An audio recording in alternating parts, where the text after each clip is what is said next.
Got to get up and rock out when you hit the bass drop. This is the real thing, no fake thing. Ragamuffin stating, going to a deeper level.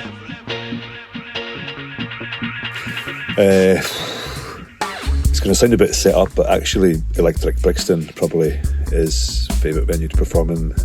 I can remember being like in and about London in 2000 when it was called the Fridge, and like places like that, the Academy and Mass, and thinking, wow, I'd love to play there. And yeah, like the last time we played in Electric Brixton was a meeting with OBF and Channel 1. And I guess the thing I like about it most is when we come in with the sound system, it changes the whole vibe and even layout of the room, where the attention is like taken away from the stage. It's not a stage show. Sound system will be set up on the ground, the shack and the deck, and all performance happens on the ground. So it just it gives it a whole new twist and a whole new feeling, which is really exciting.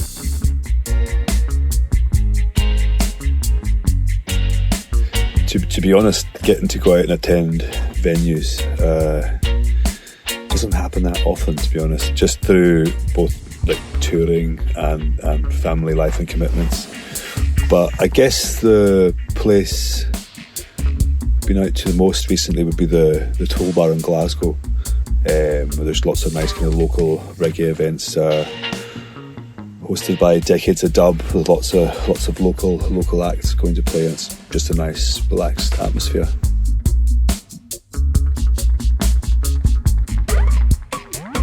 So our sound system tour is underway just now, which has been an absolute blast so far. We're really looking forward to the next shows. And then after that, I don't know if I'm supposed to say it already, but we've got a USA tour coming up in May. We've got a live show with Marina P and the wonderful brass section we work with, Duncan and Roger, which is really exciting. And then aside from that, we're gonna kind of just get stuck into working on our next album in the studios.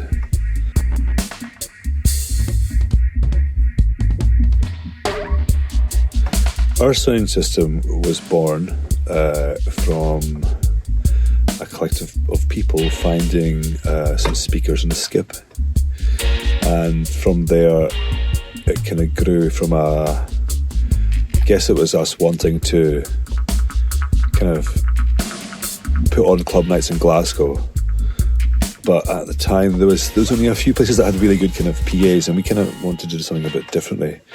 So we used to play in this place called the Woodside Social Club, which doesn't exist anymore. It was like an old man's working club where you could, it was just good vibes. We'd set up the sound system and play tunes, and friends would come down and enjoy. And I guess that's how it really started.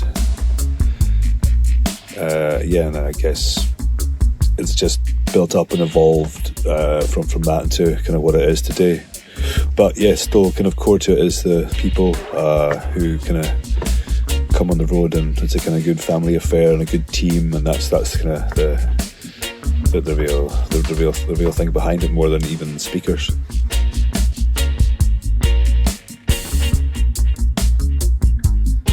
It's a tough question. We play a lot of tunes that we either make ourselves or dub plates as well. But I guess probably my favourite tune from outside of that recently is Mr. Williams and Chief Rocker's My Heavens.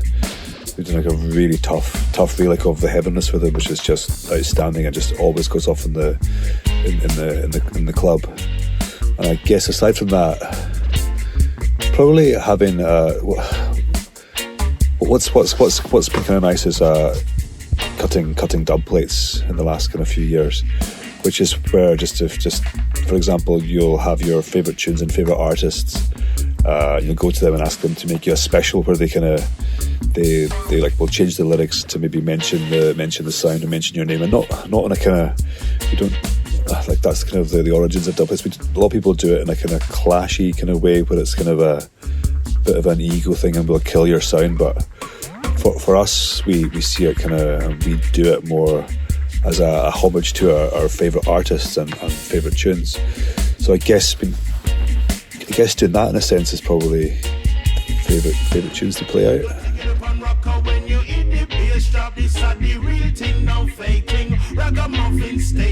One thing that comes to mind is we were in Slovakia doing with our sound system for Uprising Festival, and this guy was on the stage. It was quite a big, deep stage, so we were all kind of like at the back of it when people were performing. And this guy showed up and was like, "Hey man, I can't believe I'm here." And I was saying like, "Yeah, it's cool and it's a great festival." And he says, "Hey, no, I mean, I can't believe I'm here on stage." And it was just like a guy who'd sneaked up on stage. So I maybe after a few drinks thought it would be funny to encourage him to stage dive since he was up on the stage. And I kind of said it quite fast. I says, "Hey, you go over there and run and just jump. I'll tell the DJ to announce to the people to catch you." So did that. The guy just ran for it kind of out of the blue and jumped, and the whole crowd just parted. The guy hit the deck, and for a second I kind of absolutely panicked and I thought, "Oh my goodness, just killed this guy. He's probably just like landed on his head or something." I had an absolute freak out until I saw him get up and he was okay, and all he suffered was a broken thumb. But yeah, that was silly to encourage him, obviously, but it was quite funny too.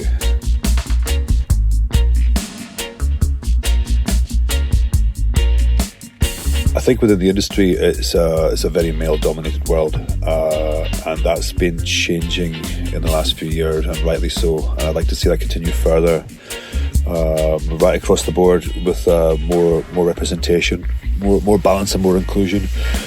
More in terms of like clubbing and dance floor, more female DJs, more trans, non-binary people, and especially as we deal in reggae music and bass music, which is black music, more opportunities throughout the industry for black people and people of colour, not just like behind the decks and on the mic, but right across the board in the industry, all the behind the scenes, managerial and such like positions, and in the kind of in the sales and streaming and digital. I think it's definitely heavily weighted towards the likes of Spotify and these big companies who are taking the lion's share of streams, making it hard for artists when you get like 0.00001% of your the streaming income filtering through to you.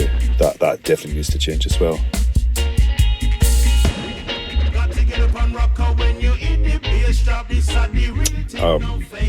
Yeah, it's okay.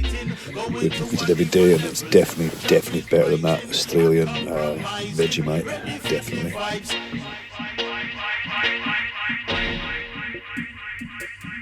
There's so many good things at so many different times. It's really hard to say. Like early days, it was great performing in festivals in Scotland, where we kind of really cut our teeth. Festivals like Knockengorich, which was kind of quite a DIY world music festival, which kind of really suited us. And I guess that's where we kind of cut our teeth, really learning to play to kind of bigger crowds. And then great times and memories from being super lucky to get to play all around the world, really. Early tours like in places like Finland were really memorable. Japan, Mexico especially. Love going to Mexico. The crowd there in Mexico City are just brilliant. And Glasgow, you can't beat Glasgow. I think it's one of the best crowds in the world, so we're kind of lucky to live somewhere where it's such a good fun place to go and play, and a good vibrant scene.